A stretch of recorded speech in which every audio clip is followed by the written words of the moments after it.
đừng có cố cứng đầu giở trò là không có yên với ta đâu. Nói rồi Dương Khang bắt đầu hỏi Quách Tĩnh, Hoàng Dung có phải là con gái của Hoàng Dược Sư không? Hoàng Dược Sư hứa gả con gái cho ngươi. Không ngờ những câu hỏi của Dương Khang chẳng liên quan gì đến cái chết của Hồng Thất Công, đây chỉ là kế để khiến Quách Tĩnh phải gật đầu. Dương Khang hạ giọng, con Quân Hùng thì xì xào nên người khác không thể nghe rõ câu hỏi, mọi người trên dưới chỉ thấy Quách Tĩnh liên tục gật gù. Quần cái thấy vậy thì nghĩ Quách Tĩnh vì sợ khí phách của cái bang mà đã nhận tội nên tự nhận định hai người này đúng là hung thủ, bọn họ bị kích động liền la ó vang trời. Còn hỏi gì nữa, mau giết hắn ta đi. Hãy giết hai tên tiểu tặc này trước rồi tĩm lão tặc ra tính sổ sau. Hoàng Dung nằm bên cạnh biết rõ gian kế của Dương Khang, đáng tiếc cô ta vừa bị trói vừa bị dọ mõm nên lực bất tòng tâm. Chợt Quách Tĩnh nhìn thấy cái gì đó trên bầu trời ở hướng bắc, thì ra chòm sao Bắc Đầu Thất Tinh lúc này lấp lánh sáng làm anh ta bị thu hút, đôi mắt Quách Tĩnh không chớp quan sát những ngôi sao đó đến mức nhập thần. Anh ta không còn chú ý gì đến việc xung quanh mà chỉ nghĩ tới thế trận của Toàn Chân Thất Tử khi đấu với Mai Siêu Phong và sau đó là Hoàng Dược Sư, nhưng mà tại sao trong lúc cận kề cái chết này anh ta lại bị thu hút vào những chuyện không đâu này chứ?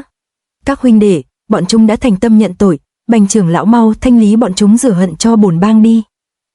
Bành trưởng lão nghe vậy thì lập tức rút kiếm ra ngay. Đúng lúc này có một người hớt hải chạy lên đài thông báo. Khởi bẩm bang chủ, Thiết trưởng bang chủ đến xin cầu kiến. Có quý khách đại giá quan lâm, việc xử lý máu me là chưa tiện. Thấy Bành trưởng lão nói cũng có lý, Dương Khang cũng đành tạm gác lại chuyện đăng xuất hai người Quách Tĩnh và Hoàng Dung. Hắn ta ra lệnh cho thuộc hạ kéo hai người bọn họ quăng sang một góc để tiện tiếp khách. Lúc này Hoàng Dung thấy Quách Tĩnh như thằng ngơ cứ nhìn lên trời thì tưởng rằng anh ta sợ quá hóa điên.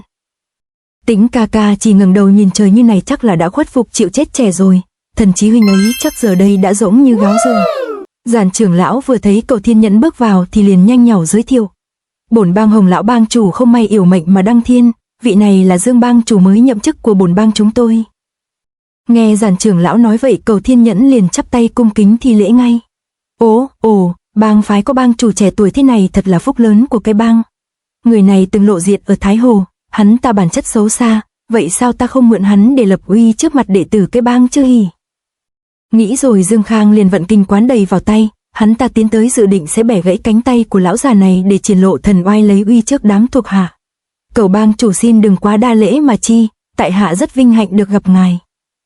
Dương Khang đâu ngờ tay của hắn vừa chạm vào tay của Cầu Thiên Nhẫn thì như cầm phải cục than đang cháy, nhiệt kình từ trên người của ông ta tỏa ra nóng rát vô cùng. Cầu Thiên Nhẫn đột nhiên gằm mặt xuống. Dương Khang sau khi bị giật mình muốn rút tay ra nhưng hắn ta đã bị Cầu Thiên Nhẫn nhanh tay túm lấy, nhiệt kình thiêu đốt làm Dương Khang như có lửa chạy vào tim. Cầu Thiên Nhẫn thổ kình làm hòa nhiệt lập tức công tâm khiến Dương Khang đầu óc choáng váng quay cuồng, hắn ta giờ đây toàn thân bất lực không thể phản kháng. Nghe thấy Dương Khang la hoảng Bành trưởng lão kinh khiếp hốt hoảng, còn Giản trưởng lão đứng gần vội cầm côn lao vào tương cứu. Cầu bang chủ, ông là khách không mời cớ sao vừa đến đã muốn kiếm chuyện với Dương bang chủ của chúng tôi? Là Quý Hóa bang chủ của các ngươi muốn bẻ gãy tay của lão già này trước.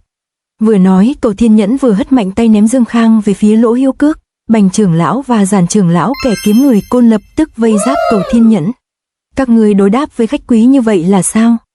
Cầu Thiên Nhẫn khác hẳn thường ngày, ông ta vừa cười nói vừa vung tay lên đón lấy côn sắt mà Giản trưởng lão đang vụt tới.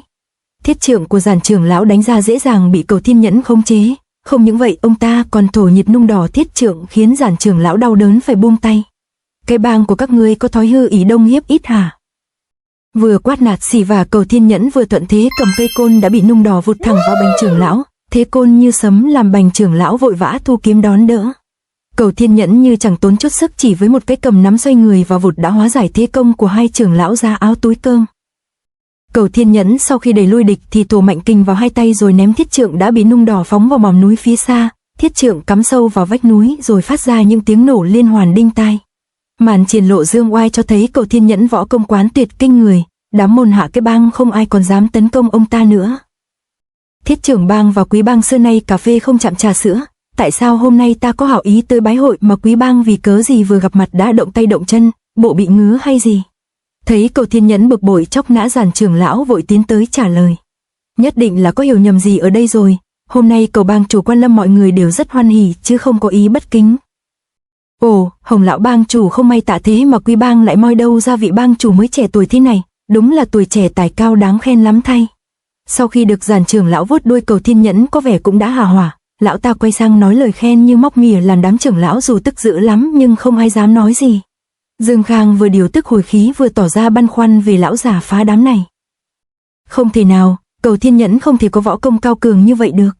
Đang lúc cả đám người cái bang ủ rũ căng thẳng thì Cầu Thiên Nhẫn lại bô bô cái mồm.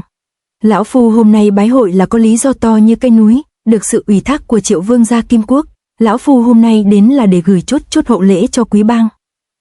Lời Cầu Thiên Nhẫn vừa dứt thì đám thủ hạ của ông ta liền mở những chiếc dương vác theo, từ bên trong bọn họ lôi ra ôi thôi quá trời ngân lượng vàng chóe.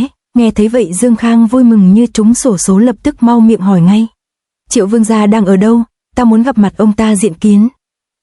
Mấy hôm trước Triệu Vương gia sai người đưa tới, sau đó lệnh cho lão phu chuyển tới quý bang, trước mặt mũi ông ta lão phu cũng chả thấy đâu. Dương Khang nghe thấy vậy thì biết Hoàn Nhan Hồng Liệt đã mò xuống phía nam, chắc chắn ông ta đã có sắp đặt an bài mọi chuyện nên bất luận thế nào Dương Khang cũng cứ thuận theo ý mà làm thôi.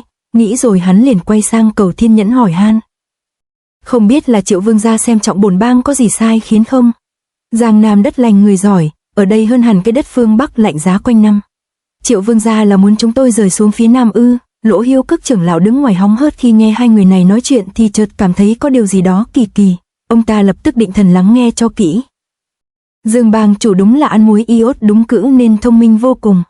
Được Triệu Vương gia và lão bang chủ có nhã ý chỉ điểm tại hạ tất nhiên là phải tuân lệnh rồi. Ha ha, đợi trượng phu hành xử quả nhiên là nhanh nhạy hơn người. Lỗ Hiếu Cước nghe thấy cuộc ngã giá đi đến hồi kết thì liền lên tiếng chen vào.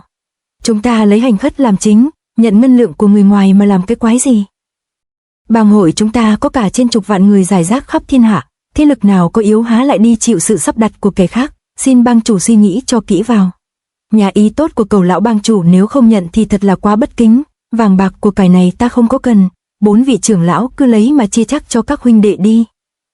Lời này của Dương Khang làm Lỗ trưởng lão hết sức bất ngờ, vì cái bang từ xưa đến nay đều đối địch với người Kim Quốc, nếu cái bang rút xuống phía nam thì khác nào dỡ rào cho người Kim dễ dàng tiến vào đất Tống. Dương Khang dĩ nhiên là biết dụng ý này của Hoàn Nhan Hồng Liệt nên chuyện từ chối là không thể, thấy chuyện bất bình Lỗ Hiếu Cước đành nói toạc móng heo ra luôn. Hồng lão bang chủ xưng là Bắc Cái, cơ nghiệp phía Bắc đâu thể dễ dàng mà vứt bỏ đi, lòng trung nghĩa báo quốc của bang ta cộng thêm mối thù trăm năm với người Kim sao có thể nhận tiền vàng bao thơ của chúng chứ. Quyết sách đại sự của bang là do bang chủ định đoạt chứ không phải của Lỗ trưởng lão, trên dưới chúng ta phải nghe theo chủ ý của bang chủ há lại dám trái lời sao chứ. Thấy Lỗ Hiếu Cước dồn bức Dương Khang, Bành trưởng lão liền ngoác mồm ra cứu chúa. Dương Khang liền liếc mắt qua Giản trưởng lão và Lương trưởng lão dò tâm ý, nhìn ngó một hồi không thấy hai lão già này có ý kiến ý cò gì. Dương Khang liền lập tức hô to quyết định của mình như ra lệnh. Từ ngày mùng 1 tháng 8, bang ta sẽ tới Giang Nam.